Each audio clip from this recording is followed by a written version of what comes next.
Sada riječ ima kolega Adrian Vuksanović. Imate 4 minuta na raspolaganje. Izvolite.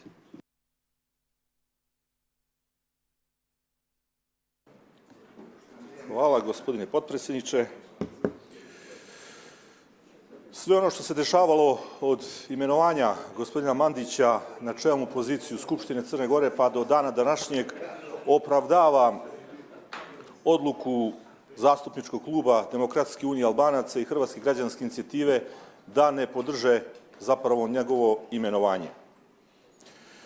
I imali smo prilike nedavno da vidimo na jedan dan kada treba sa žalošću da se osvrnemo na ono što on predstavlja na dan obljetnice zločina u Štrpcima, imali smo posjetu gospodina Dodika, posjetu čovjeka kojem je ograničena diplomatska putanja od Bjelorusije, Rusije, mogao još biti ugošćen samo u Skupštini Crne Gore.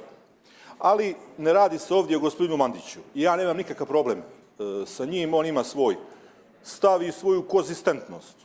Postao je nježniji u izrazu, a u sadržaju isti kao što je i bio i to treba cijeniti. Ovdje se radi o njim drugima koji danas vidimo ovdje aktivno šute, ne progovaraju ni riječ, a prije i poslije se predstavljaju da su građanske orijentacije, da su puni širine, puni razumijevanja i ne znam čega sve ne.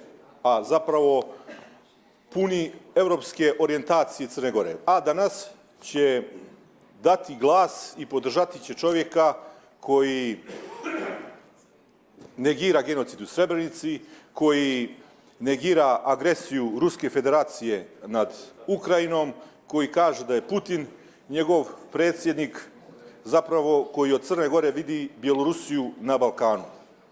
I dobro je što danas raspravljamo na ovu temu, ne radi gospodina Mandića koji će ostati udobno smješten u fotelju predsjednika Skupštine Crne Gore, već zbog ovih koji danas aktivno šute, a prije i poslije su im usta puna evropske integracije i svega što to podrazumijeva.